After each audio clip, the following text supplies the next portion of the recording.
Hello everyone, welcome to BioPuri. If you like the videos present on my channel, please like, comment, share and subscribe. तो आज हम start करते हैं आपके 10th class का chapter 6 that is life process. और आज हम इस चैप्टर में सबसे पहले जितने भी सिस्टम्स हैं जैसे कि digestive system, respiratory system, circulatory system और आपका एक्सक्रीटरी सिस्टम, तो इनके बारे में हम सबसे पहले पढ़ेंगे क्योंकि ये सबसे बड़े टॉपिक्स हैं और इनमें से ही सबसे ज़्यादा क्वेश्चंस आपको आपके एग्जाम में देखने को मिलते हैं। तो सबसे पहले जब हम डाइजेस्टिव सिस्टम वर्ड सुनते हैं तो डाइजेस्टिव मीन्स आपकी बॉडी में कोई ना कोई प्रोडक्ट को हमें डाइजेस्ट करना है और सिंपल प्रोडक्ट में बनाना है। तो वो जो सबस्ट्रेट है जिसे हम डाइजेस्ट करने वाले हैं और सिंपल प्रोडक्ट में बनाने वाले हैं वो है क्या? आपका फूड।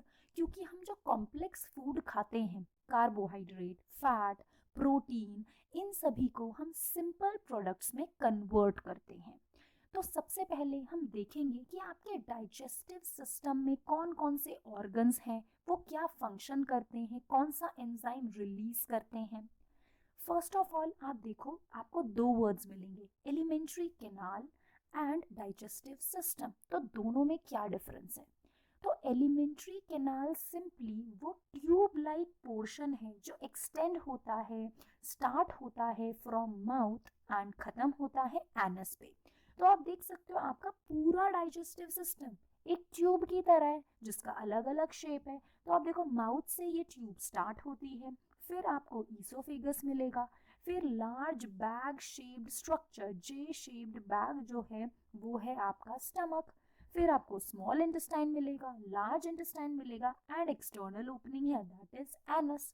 तो ये जो पूरा ट्यूब्यूलर स्ट्रक्चर की हम बात करते हैं तब हम इसे कहते हैं एलिमेंट्री कैनाल। बट अगर मैं वर्ड कह रही हूँ डाइजेस्टिव सिस्टम, तो मैं डाइजेस्टिव सिस्टम में किसे इंक्लूड कर रही हूँ? आपके डाइजेस्टिव ग्लैंड्स, जैसे कि आपके पेनक्रियाज, लिवर, गॉल ब्लैडर, क्योंकि ये ही वो डाइजेस्टिव ग्लैंड्स हैं जो एंजाइम रिलीज करते हैं, जूसेस रिलीज करते हैं, जिससे डाइजेशन पॉसिबल हो पाता है। तो alimentary canal plus digestive glands is equal to digestive system. तो आपका डाइजेस्टिव सिस्टम किससे मिलकर बना है? एलिमेंट्री कैनाल प्लस आपके डाइजेस्टिव ग्लैंड्स जो एंजाइम्स एंड जूसेस रिलीज करते हैं। तो आपका जो डाइजेस्टिव प्रोसेस है वो स्टार्ट होता है माउथ से और एंड होता है आपके स्मॉल इंटेस्टाइन पे, जहाँ पे डाइजेशन कंप्लीट हो जाता है। तो ये आपका बहुत ही सिंपल डायग्राम है एनसीईआरटी का, है ना? तो आप देख सकते हो, आपको बताया गया है माउथ, बकल कैविटी, जिसमें आपके टीथ हैं, डिफरेंट टाइप्स ऑफ टीथ है हमारे पास, मोलर्स, प्रीमोलर्स, इंसीजर्स, कैनाइन, उन सभी का सेट है हमारे माउथ में। टंग है, सलाइवरी ग्लैंड्स हैं जो सलाइवरी एमाइलेज एंजाइम को रिलीज करते हैं। फिर आती है आपकी लॉन्ग ट्यूब, जिसे हम छोटी क्लासेस में पढ़ते थे फूड पाइप कहते थे, अब हम इसे क्या कहते हैं? ईसोफेगस। तो ईसोफेगस कहाँ पे जाके ओपन होता है? आपके जे शेप्ड स्ट्रक्चर में, जिसे हम स्टमक कहते हैं। स्टमक के बाद आपका हाईली कॉइल्ड स्ट्रक्चर आता है जिसे हम स्मॉल इंटेस्टाइन कहते हैं। और स्मॉल इंटेस्टाइन के भी फर्दर डिफरेंट पार्ट्स हैं जो आप 11th क्लास में पढ़ेंगे कि स्मॉल इंटेस्टाइन 3 पार्ट में डिवाइडेड है, डियोडेनम, जेजनम एंड ईलम। स्मॉल इंटेस्टाइन के बाद आता है आपका लार्ज इंटेस्टाइन। तो लार्ज इंटेस्टाइन भी आप देख सकते हो वो भी डिवाइडेड है बहुत सारे पार्ट्स में। तो लार्ज इंटेस्टाइन आपका वो पोर्शन है जहाँ पे अनडाइजेस्टेड फूड एंटर करेगा।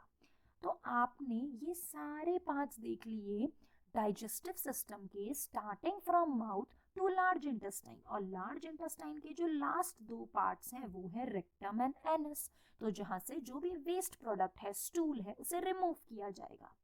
तो अब आप देखो, ये जो मैंने बात करी ये किसके पार्ट्स थे? एलिमेंट्री कैनाल के। अब मैं इन पे क्या ऐड करूंगी? आपके ग्लैंड्स। तो ग्लैंड्स कौन कौन से हैं? पहला हो गया सलाइवरी ग्लैंड्स जो माउथ में प्रेजेंट है। दूसरा हो गया पेनक्रियाज, जो आप देख सकते हो कि स्टमक का ये जो कर्व है इसके नीचे प्रेजेंट है, लीफ शेप्ड आपका पेनक्रियाज। आपने पढ़ा होगा कि पेनक्रियाज एक बहुत इंपॉर्टेंट हार्मोन रिलीज करता है जिसका नाम है इंसुलिन, जो हमने पढ़ा भी है डायबिटीज़ पेशेंट में इंसुलिन नहीं है तो इंसुलिन इंजेक्शंस लग रहे हैं क्योंकि वो ग्लूकोज लेवल को रेगुलेट करते हैं। तो ये सभी चीज़ें आप हायर क्लासेस में भी पढ़ेंगे, बट इस टाइम हम क्या पढ़ने वाले हैं, पेनक्रियाज से रिलीज होने वाले एंजाइम्स। फिर आता है आपका लिवर जो बाइल जूस बनाता है, गॉल ब्लैडर जो बाइल जूस को स्टोर करता है। तो आपके ये सभी पार्ट्स थे जो elementary canal plus digestive glands means digestive system को बनाते हैं। तो क्लियरली एक बार हम सारे पार्ट्स को देख लेते हैं। फर्स्ट हो गया माउथ, फिर आपके पास हो गया ईसोफेगस। एक और बात जो यहाँ पे मुझे आपको क्लियर करनी है कि आपकी जो ईसोफेगस है मींस फूड पाइप है, उसके साइड में ही विंड पाइप है, दोनों पास पास में प्रेजेंट होते हैं। तो आपके पास विंड पाइप के ऊपर एक छोटा सा लिड होता है, फ्लैप लाइक, जिसे हम ढक्कन की तरह कह सकते हैं, जो विंड पाइप को कवर करता है, उसे हम कहते हैं एपिग्लॉटिस।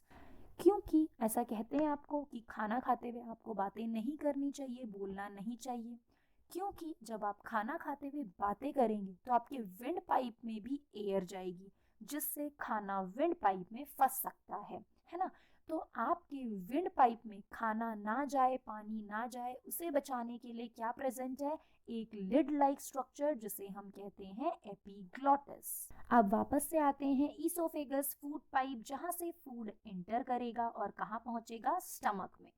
स्टमक में वो खाना डाइजेस्ट होगा, पार्शियली डाइजेस्ट होगा और कहाँ एंटर करेगा, स्मॉल इंटेस्टाइन में। स्मॉल इंटेस्टाइन में आपका जो फूड है वो कंप्लीटली डाइजेस्ट हो जाएगा और एब्जॉर्ब होगा। एब्जॉर्ब होके आपके पूरे बॉडी में ट्रैवल करेगा थ्रू ब्लड। जो अनडाइजेस्टेड फूड है वो एंटर करेगा आपके लार्ज इंटेस्टाइन में and it will be removed as excreta या स्टूल, तो जो आपका वेस्ट प्रोडक्ट है।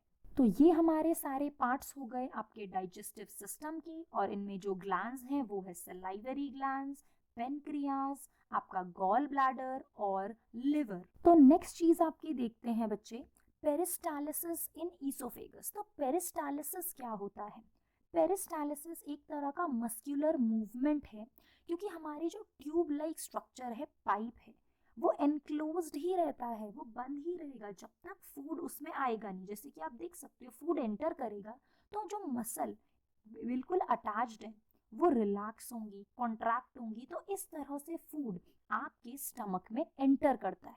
तो इस मूवमेंट को हम कहते हैं पेरिस्टालिटिक मूवमेंट, जिससे आपका खाना धीरे धीरे ईसोफेगस से स्टमक में एंटर करता है। नेक्स्ट आपके बुक में वर्ड दिया हुआ है स्पिंक्चर्स। तो स्पिंक्चर्स क्या होते हैं, ये रेगुलेटरी सर्कुलर मसल्स होते हैं जो आपकी बॉडी में कई जगह प्रेजेंट है। जैसे कि आप देख सकते हो lower oesophageal sphincter, pyloric sphincter, ileocaecal sphincter, इनके बारे में आप 11th में भी पढ़ेंगे। तो ये स्पिंक्चर्स एक तरह से कैसे वर्क करते हैं, वैल्व्स की तरह, दरवाजों की तरह, क्योंकि अगर फूड एक बार ईसोफेगस से एंटर कर गया स्टमक में तो वो वापस ईसोफेगस में नहीं जा सकता, क्योंकि यहाँ पे क्या मसल्स प्रेजेंट है, आपकी स्पिंक्चर मसल्स। तो ये खाने को वापस ईसोफेगस में एंट्री करने से रोकेंगी। तो स्पिंक्चर मसल्स क्या है, regulatory muscles which prevent the backflow of food. If you like the videos, please like, comment, share and subscribe. Thank you for watching the video.